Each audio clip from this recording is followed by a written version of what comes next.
I do value your time, and I'll show you more about the TVs later on in this video, but for now, let's take a look at some demos.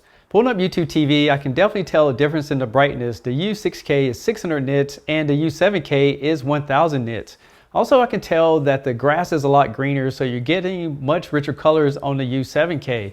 But in some cases, the U7K will appear to be a lot more warmer picture, but you can go into the settings and adjust all these different configurations. And watching movies will also be enjoyment on both televisions. And you can definitely see the difference in the contrast because the U7K has 384 local dimming zones, where the U6K has 192. But for the average user who walks in the store, I think both TVs will be fine, but seeing the difference is definitely understanding which one might be better for you. Now maybe it's just me, but the U7K is a lot warmer without going into the settings and changing things around. So out of the box, I think the U6K looks a little bit more natural to the way I like to view televisions, but there's a few things that does stand out. Being that the U7K is 120 Hz, it's loading up the images a lot faster. And maybe it's because the U7K has a motion rate of 480 Hz versus the U6K has a motion rate of 240. Now let's take a look at the design on the U6K. This TV has that traditional Hisense look, and one unique thing about this TV is that you can use the feet on the outside of the television, or you can put them in the center if you have a small stand. Just like the U7K, this TV does have the built-in hands-free operating system, and you can turn off the microphones, but keep in mind it's going to leave a light displaying all the time. The TV is thin on the top portion, but at the bottom you're going to have an indentation, and that's where they store all the components. As far as the inputs, this TV has 2 USBs, an Ethernet connection. There's 4 HDMI 2.0s. There's an ATSC TV tuner, a 3.5mm composite input, a fiber optic output, and there's a 3.5mm audio output for older speaker systems. The bezels on this U6K has this nice premium look to it. It'll look great in any home.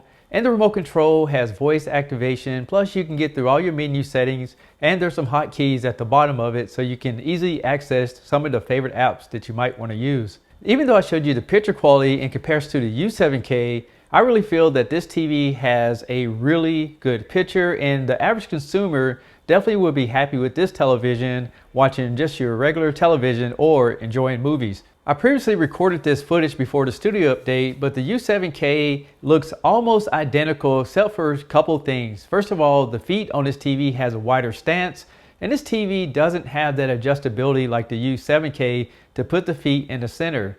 Another thing about this TV is on the back of it, you're going to find a subwoofer for that extra bass response. This TV still has the 4 HDMI inputs, but 2 of those HDMI are HDMI 2.1 to accept up to 120 Hz signals.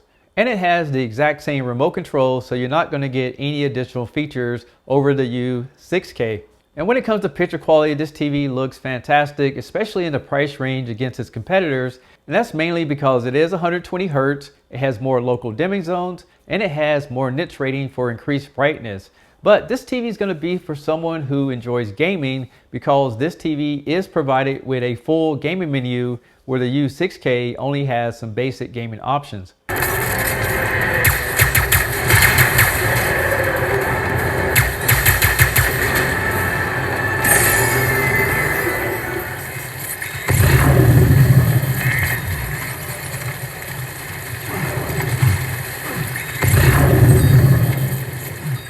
If you're a movie fan, the motion on the U6K is quite nice. It's very smooth, just right out of the box without changing any type of settings. But like most TVs, you will see a little bit of judder if you're watching 24 frames per second movies.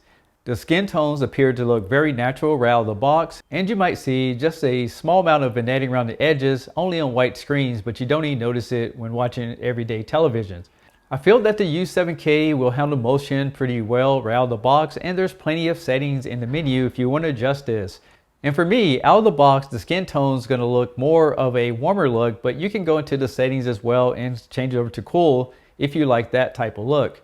Just like the U6K, you will get some slight vignetting around the edges, and this TV is a little bit brighter in the center, but it's something that you normally won't notice just watching everyday TV. The U6K and the U7K are both powered by the Google operating system, so you have features like Google Search.